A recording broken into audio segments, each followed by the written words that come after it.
I expect many of you to strongly disagree with this video, but I stand by what I say when I take the initiative. Mercenary Kings is a non-linear 2D side-scroller by Tribute Games. Though it's a different company, this is made by the same people behind Scott Pilgrim vs. the World, the game. Mercenary Kings was funded by a Kickstarter that successfully raised over $100,000. Right off the bat, I'm complaining about the controls. This was designed specifically for an Xbox 360 controller. You can use a keyboard, but you're figuring this out on your own. You don't have control options, so you're unable to change it to your liking. You don't even have options! Seriously, why put this out there if you don't have these options? If you release a game on the PC, alpha, beta, finished, or not, bare minimum, you support the keyboard. Not everyone has a 360 controller, but every PC will have a mouse and keyboard. Even though this is still in alpha, the controls are one of the most essential things that have to be sorted out before anyone touches it. Why put this out there? But anyway, I don't have a 360 controller. I tried to play this with a keyboard and I had a lot of trouble getting used to it. The keys are so awkward to use, so for the sake of playing through this, I'm using my PS2 controller. I'd say the gameplay is a mix of Metal Slug and Megaman. Throw in some RPG elements, some crafting, and some mission objectives, the end result is Mercenary Kings. At the creamy center of the gameplay are the missions. You need to complete them in order to earn your promotions and unlock harder missions. There's a variety of them. Rescue hostages, gather materials, kill stuff. There's around 60 missions in the game, but they're planning on having at least 100 in the final version. The levels are pretty big for a side-scroller. It's not the linear left-to-right format. The levels have many parts to it, usually 2 big open areas you can explore, with several smaller areas like buildings or rooms you can enter. If you're doing something like rescuing hostages, you have to check these areas to see if they're in there.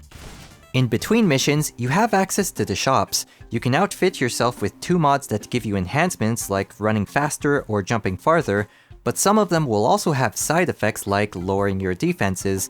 I like how this is more of a balancing act instead of equipping the best you have. Your weapon is crafted with several different parts. They determine its stats and how the weapon behaves. As you progress in the game, more parts will be unlocked. These weapons are suited for different purposes. I find the assault rifles good for sustained fire over longer distances, and the shotgun really good for burst damage against enemies who can block your attacks. You can carry 2 different types of consumable items, be it rations, medkits, C4, grenades, or other things, and you select your weapons and equipment with a selection wheel. Works fine with a D-pad, terrible for a keyboard. You also access the online multiplayer from here. I wasn't able to get a game going since it never seems like anyone is playing, so I'm unable to comment on this. On top of that, there's also the local split-screen multiplayer for up to 4 players. So I can imagine all the players having different loadouts, one carrying a shotty, another carrying an assault rifle, another carrying a sniper rifle, and some will carry medkits, some will carry the C4 or grenades or whatever.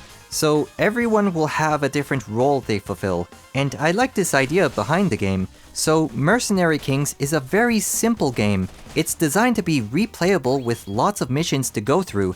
It takes ideas from multiple games and combines them into one simple yet awesome package. The game itself is amazing, but for the most part, this game belongs on the Xbox 360. At this time, the developers seem more intent on a console release. Nothing wrong with that in and of itself, but the fact that they're putting this on Steam first, foregoing basic PC gaming controls and options, designing the user interface for the 360 controller, now is that just my imagination, or are PC gamers paying to alpha test a console game? What the hell?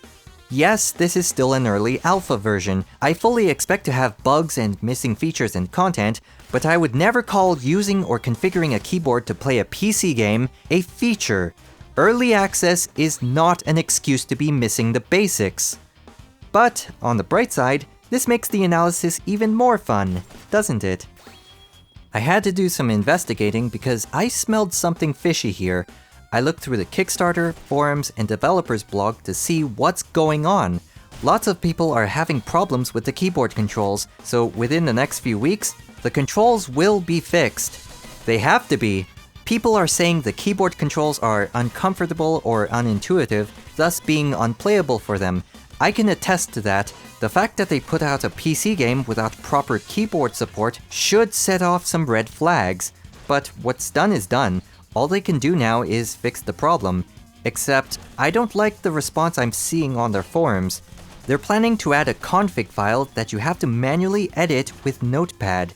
There's no mention of an in-game menu to do this, but they talk specifically about an external config file. So I'm starting to question about how much they actually care about the PC version. Reviews and other first impressions of the game will have mixed opinions.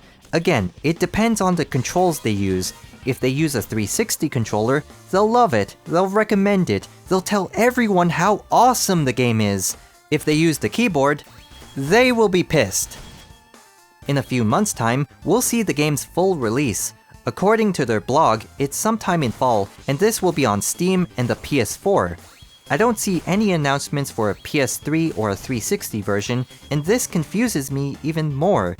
Given that the game is built around the 360 controller, you'd think they would announce this for the Xbox Live Arcade, but I'm seeing none of that, and the game looks like the consoles can run it. Expect to see more content as promised by them. They have 60 missions at the present, but in a few months, the game will have around 100 missions. This also includes some new weapons, enemies, and NPCs. I would also expect to see less interest for the game from PC gamers by this time. One of the dangers of playing an early release is that you may become bored of the game before it's even finished. Mercenary Kings is a very simple game, and even with all the content, its replayability can only be stretched so far, so once the game is out on consoles, the PC community slowly dies off, and the console community replaces them. I'm thinking that's what they're going for here. Once the PC gamers move on, they'll have an excuse to stop supporting the PC version. Now, I'm not going to tell you to avoid this game, but you need to be aware of the situation here. Some of you may say, well, you can just plug in a controller and be done with it. Not everyone has a controller they can plug in. Not everyone lives in North America where there's a console under every roof. This video is for those people, the ones who want to play the game without purchasing any extra hardware. I really don't like how the developers are approaching this. It seems like they're simply farming PC gamers for their money and their feedback, and then focusing their efforts on a console release. Not 100% sure about it, but that's what this whole situation feels like. I know some of you think I'm overreacting here. I'm ranting too much about the controls, and I don't talk enough about the good stuff. The device you use to interact with the game, the ability to play the game. That's a very big deal. And it's not just this one thing. Everything I mentioned before altogether can show intent and how the game will turn out in the end. The game itself is amazing. It's the developers I'm concerned with. What are they trying to pull here? I have my doubts about them. In any case, it's $15 and it's going up to $20 for the full release. I'll follow up on the situation in a few months. Hope for the best. Thanks for watching.